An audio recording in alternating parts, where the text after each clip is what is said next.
Ya,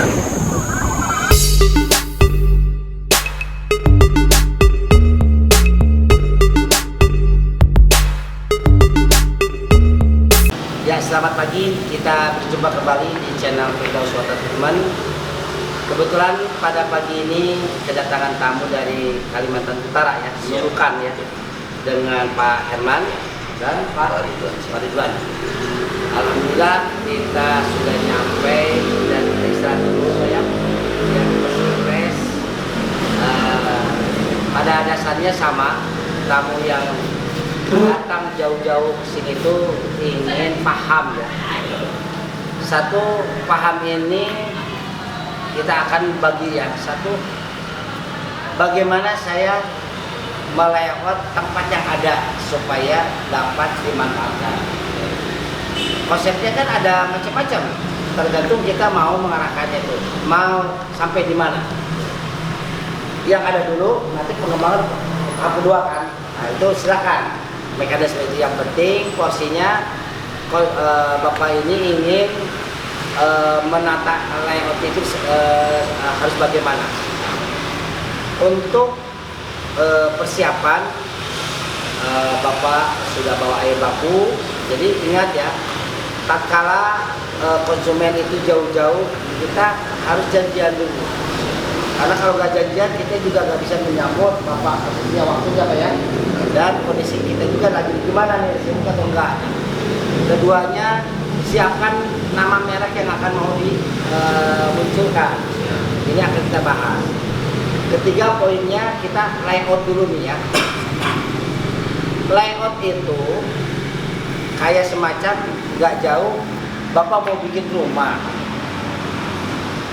Kalau mau bikin rumah, Bapak rencanakan punya anak mau berapa? Oh, saya mau 12. Enggak, mungkin Bapak awalnya bikin kamar 1. Kalau mau 12 anaknya, itu Bapak minimal 3 dulu kan. Artinya mendekati, jangan terlalu parah ya. Itu sama ya. Persiapan bikin pabrik juga, kita mau ke arah mana dulu nih. Begini dulu. Minimal tanah belakang samping bisa kita sudah ada dibebaskan untuk pengembangan berikutnya. Minimal ya. Walaupun kenyataannya kita bangun bertahap itu sah-sah saja. Yang penting alur prosesnya, kemudian paham bagaimana menatanya. Contoh, tatkala air tanah, PDAM, air gunung, tetap kita harus ditata. Di belakang ada nggak sih ruangan, pinggir ada nggak? Ya air bakunya di luar dulu. Nanti setelah diproses, air setengah jadi masuk di dalam. Kemudian pertanyaan dari Bapak, Pak, tolong Pak jelaskan yang steril itu gimana nih air itu sampai ke mesin ini. Saya akan jelaskan ya, tapi harus namanya nyambung dulu. Ya. Pengolahan air itu kalau kita urut dari awal, tergantung air baku itu bagus atau tidak, atau layak atau enggak kan. Ketika dia layak, nanti konsepnya mineral. Kalau tidak layak, konsepnya nanti demineralisasi atau osmosis heksagonal yang kita pasang. Kemudian bicara bikin pabrik, tidak luput dari apa? Kubikasi air bakunya berapa? Tenaga pipanya. Betul Pak? Filternya memadai berapa in? Kemudian teknologi yang dipakai berapa tahap? Betul Pak? Itu jelaskan. Level AMBK dengan depot itu jauh berbeda. Satu, berbedanya kubikasi. Kedua, sistem dari sterilisasinya tidak cukup hanya ultraviolet, kita harus ada ozon yang juga ya. Terus kalau dia itu ada budget dengan oksigen generator, yaitu untuk mengemix air itu akan homogen antara air dengan oksigen dan kandungan O3-nya. Apa itu homogen? Menyatu. Kita sampai sana aja dulu biar nggak puyeng ya kejelasannya. Poinnya, air yang masuk nanti dalam kemasan ini dia tahan maksimal 1 tahun. Oke. Nah, sekarang pertanyaannya kita nambah ke cara bagaimana menata bikin pabrik. Silakan sudah ikuti seperti kita contohkan. Ibaratkan posisi ini mau disimpan filter, kemudian tandon. Pinggir ini sebelum Bapak barang masuk, ini posisi ya mungkin 12 cm bobok nih. Bobok ya. Berbentuk L atau U. Posisi yang saya tadi bilang mesin kap ini ujungnya di mana? Ya. Oke, dia berbentuk U, keluar ke sana, yang itu L keluar ke sana. Tapi kalau kita mau keluar ke sana terserah. Ya. Yang penting konsepnya seperti itu. Ada pembuangan. Nah, Ya. coba diperhatikan.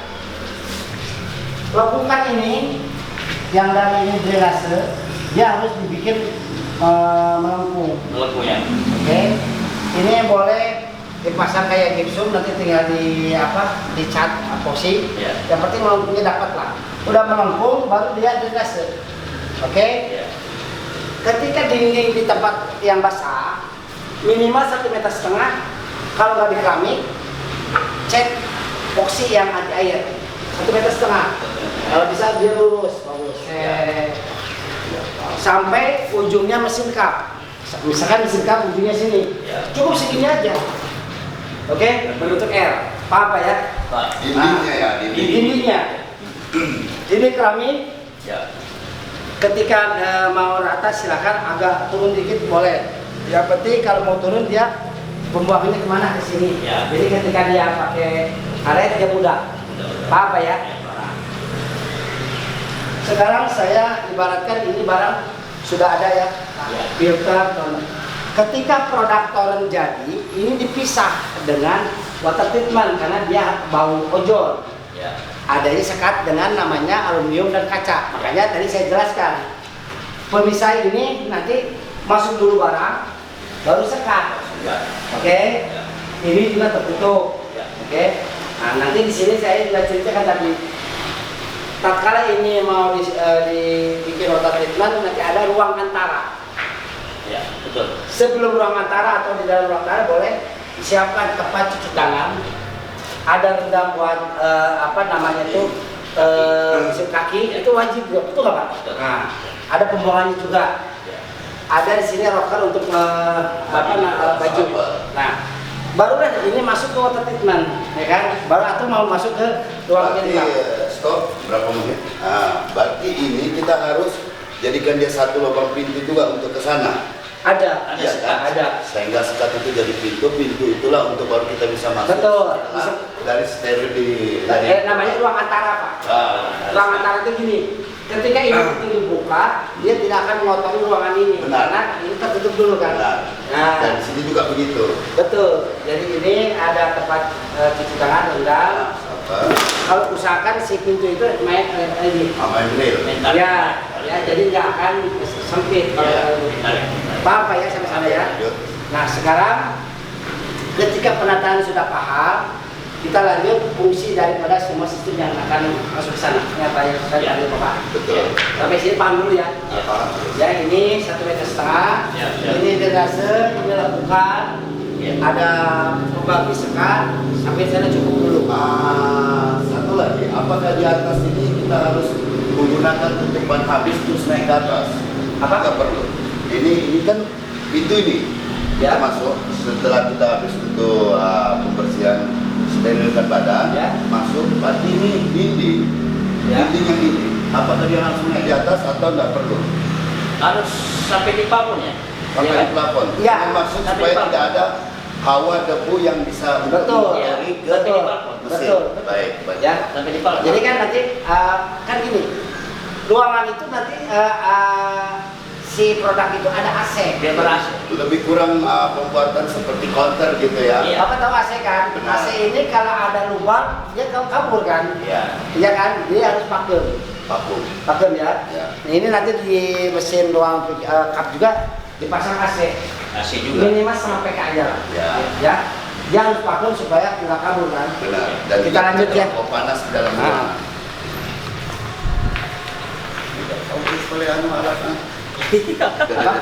Banyak betul juga harus disiapkan. Oke, Nah, lanjut ini. Bapak. Saya akan komentari dulu omongan barusan Bapak. Iya. Banyak benar nih persyaratan. Iya. Kan gini, tatkala kita ingin berkualitas, mau nggak kita belinya? Kalau kita mau belinya, tidak ada namanya keluhan, wah banyak, wah sulit, wah berat, nggak ada. Yang ada siapa, betul nggak Pak? Artinya siap ini capeknya harus siap, duit harus keluar, nanti juga akan balik lagi nih kan gitu. Insya Allah. Cuma saya bantu lagi pemikiran bahwa tidak ada yang sulit, tidak ada yang berat, yang ada bagaimana mengutamakan yang prioritas, nanti yang pendukung menjadi tahapan kedua atau ketiga, betul nggak Pak? Jadi berpikir itu perlu, tapi tidak bisa berpikir dalam satu konteks semua masalah langsung diselesaikan dengan hitungan sebesar, nggak bisa. Biaya pun juga sama, nggak bisa, nanti pusing, betul nggak? Dengan dibayarnya apa? Bertahap, betul nggak Pak? Bahkan bisa lari kapan? Kan berangkat dulu, dipegang dulu, jalan dulu, jangan lari, nanti jatuh. Jalan dulu, udah jalan baru, ayo coba lari, udah bisa lari, ayo coba naik sepeda, jatuh dulu, jatuh lagi, udah bisa, udah kan, artinya tidak ada langsung abrakadabra ya. Ini hanya proses lah ya. Nah, kemudian ini penting ya, konsep pabrik itu jangan kita dibuat mumet, jangan dibuat bikin wah mumet, wah sulit. Itu gimana pikiran kita, betul nggak Pak? Kalau pikiran kita menghadapi segala sesuatu mumet, ya jadi mumet, betul nggak Pak? Artinya dengan diri kita sendiri yang gimana kita sulit diri kita, iya, maka tidak akan pernah ada terjadi perjalanan pekerjaan. betul nggak Pak? Nah, artinya di sini PD-nya naik, percaya dirinya naik, yakinnya naik pada yang di atas, kemudian dibarengi dengan namanya ada kerjasama, gotong royong, memilah mana yang lain, itu kan semua ada tahapannya, betul nggak Pak?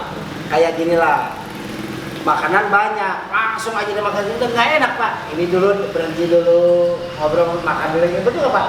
Baru enak, rasa yang berbeda itu. Kalau disatukan, ini buah, ini bagus lagi makan, gimana rasanya coba? Ilmu juga sama Pak ya. Tenang, ketawa dulu, ngopi dulu, tambah lagi Pak ya. Kita lanjut Pak ya. Oke. Ketika penataan layoutnya sudah ada bayangan, tinggal pertanyaannya yang tadi nyambung Pak, tolong jelaskan Pak, ruangan mana yang steril itu? Ruang steril itu kenapa ada sekat? Karena sekat ini berfungsi untuk pakemnya ruangan sehingga kontaminasi udara kotor dan bau tidak masuk ke dalam ruangan, gitu Pak. Satu itu. Dengan apa? Dengan suhu yang standar, suhu yang konstan. Dengan apa? Pasang AC kan? Ya. Itu namanya disebutnya steril ruangan. Steril ruangan jangan istilahnya tuh kita abaikan. Kenapa? Ruangan panas, ketika dipasang AC, kemudian tandonnya ada air itu paling cepat berkembangnya bakteri, betul nggak? Betul nggak? Nah, kedua, air akan enak. Satu, gimana proses, gimana perawatan, gimana ruangan juga, betul nggak? Apalagi kalau kita beragama Islam, yakin udah murotal pasang, betul nggak Pak? Ini penambahan Pak ya, energi untuk menguasai air dan sebagainya, kita semua energi positif. Kemudian kita akan melangkah sterilisasi. Tadi sterilisasi yaitu ruangan. Ruangan akan mempengaruhi produk air yang kita mau masukkan ke dalam ini. Nah, kenapa? Satu, yang mempengaruhi ruangan. Kedua, pemasangan ozon yang paham dan benar. Ada ozon pasang buatan lokal atau buatan Cina, yang penting berapa gramnya. Ciri gramnya besar, contoh 10 gram. Ketika dia dinyalakan, baunya itu langsung menyengat. Nah, itu kan. Kedua, pemasangan yang benar juga. Di sini ada perlu teknik dan saya tidak sampai ke detail banget teknik ya. Cuma pendukung ini harus ada kayak venturinya, ada pump sirkulasinya, ada static mixernya yang harus diputar. Sehingga apa? Ketemunya levelnya berapa ribu liter air yang diputar. Berapa kemampuan pompa yang diputar itu? Apakah perlu 1 jam atau 2 jam satu toren itu? Betul nggak? Tidak imbang. Berarti harus dihitung. Supaya apa? Supaya pas. Kayak gini Pak. Bapak ini hitungan sedikit ngocek bulat sebentar bisa. Tapi kalau udah gede, Bapak ngocek nggak bisa lah. Nggak bisa pakai tangan lagi. Betul nggak? Kayak begitu. Muternya pakai apa? Berapa menit? Nggak bisa dihitung sama dengan ini. Itu contoh Pak ya. Contoh supaya kita paham bahwa air steril itu perlu injek ozon itu perlu diputar itu perlu tenaga yang seimbang dengan tandanya berapa liter. Paham sampai sana? Oke. Ketika sudah steril di dalam toren itu tidak cukup sampai di sana, alirkan pompanya stainless masuk ke sini. Masuk ke sini juga nggak cukup juga. Ketika besoknya mau ngisi lagi, kontrol dulu, dibuang dulu sisa yang kemarin, lap dulu, bersihkan dulu, betul nggak? Karena kebersihan higienis itu tidak, bekas yang kemarin jangan dipakai, buang. Kemudian air yang lewat ozon atau violet bilas dulu, jangan langsung juga isi, betul nggak? Ini mekanisme, nanti saya ajarkan saja. Ketika masuk ke sini, level untuk dia on off-nya sudah otomatis. Ya. Apabila penuh langsung Dia mati, kalau dia nanti berkurang dia isi. Ini juga sama. Ini sama seperti yang saya jelaskan di botol. Ada manual, ada otomatis dengan solenoid. Ya. Ini untuk mengukur ratanya penuh. Ini untuk perintah buka tutup atau on off. Oke. Nah, ketika ini turun, pertanyaannya tinggal, Pak ini turun dari mana? Tergantung mesinnya. Bapak mau pilih mekanik atau semi pneumatik? Kalau mekanik tanpa kompresor, kalau semi pneumatik pakai kompresor. Oke. Nah, Pak kelebihannya apa? Kalau semi pneumatik itu dia kelebihannya tenaganya tidak terkuras semua mengandalkan rantai karena ada dibantu oleh angin. Ini angin, jadi terlalu berat ininya kerjanya. Paham caranya? Oke, sekarang ini steril juga, nanti dibantu ini ada ultrafiolet juga Pak. Ada ultrafiolet lampu di sini. Untuk lead dengan airnya yang terus dikontrol untuk higienisnya, sterilnya. Ada ultrafiolet. Kemudian ini untuk mengontrol semua kinerja Pak. Power untuk menyalakan, kemudian inti start untuk panas ya. Kan ini tuh bisa nempel karena panas Pak. Iya. Ya. Panas di sini tuh ya. Kemudian pil untuk mengisi filling ya. Kemudian di sini ada film elektrik ini untuk membaca expired date Pak. Nembaknya ini ya. Kemudian kontak ini untuk nanti ini mesti di sini untuk melipat ini nih, motong itu ya. Ini mutar ini ya nanti di sini ya namunnya ini untuk nanti rejectnya nanti dia ketarik. Oh, berarti plastiknya bukan dari sana melainkan dari sini aja ya? Dari sini Pak. Ini, dari sana. Ini yang Dia nyambung situ ya. Ini yang mau nyetak, sisa cetakannya gulung dia. Digulung sini. Iya. Hasil rejectnya. Iya. Rejectnya. Nah, Ya. Oke, kita Tadi itu yang untuk menjadi sebagai poin daripada kompresor otomatis sama manual. Nah ini Pak, di mana kita menyusut guna tersebut? Apakah kita masuk secara manual? Secara manual ini seperti apa? Apakah kita masukkan satu-satu atau kita masukkan ke lubang ini sepenuhnya? Jadi gini ya, ini disebutnya instruksi kerja. Ya, saya minta yang manual dulu Pak. Nah, instruksi kerja itu gini. Ketika kita ambil dari dus, dia langsung menumpuk ini, Ya. longgarkan, digoyang-goyang. Ya. Digoyang-goyang. Udah goyang, balok ini langsung masukin sini. truk manual. Nah, semua manual. Tapi ketika nanti sudah jalan, lepas setengah baru isi, lepas setengah lagi biar bisa bagi-bagi ini, bagi-bagi apa namanya kontrol. Jadi ini maksudnya manual tapi turunnya otomatis. Paham nggak? Ya. Masukin ke sininya manual, nanti dia turun ke sininya otomatis. Karena ada gerakan dari sini tes gitu. Ya. Ya, untuk menurunkan langsung turun plat. Ya, oke. Nah, kemudian ini hanya pengatur manual. Sebetulnya ini kalau sudah disetting semua otomatis, Pak. Nanti juga tahu ininya. Ya, nah, maksud saya tadi itu untuk yang otomatis seperti manual seperti apa teknis kerjanya Ya. dengan menggunakan kompresor, apakah dia juga sama dengan cara secara otomatis untuk masuk turun? Mekanik dengan semi pneumatik sistemnya kerja sama. Sama. Cuma tenaga pendorongnya beda. Ah, itu yang mau saya tahu tadi. Kalau mekanik pendorongnya semua menggunakan rantai. Ya. Kalau semi pneumatik ini ada angin. Ya. Kalau ini juga ada angin. Ya. Ya. Untuk membuka tutupnya dibantu sama angin. Tes buka tutup.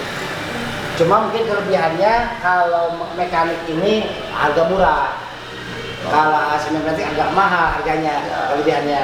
Jadi yang saya pertanyakan jangan sampai nanti ke depan yang saya tidak tahu nanti kalau umpama contohnya kompresor angin ini ada masalah. Ya. Ini salah satu contoh. Ya. Berarti saya harus menggunakan manual kan? Oh, kayak gini. Nah,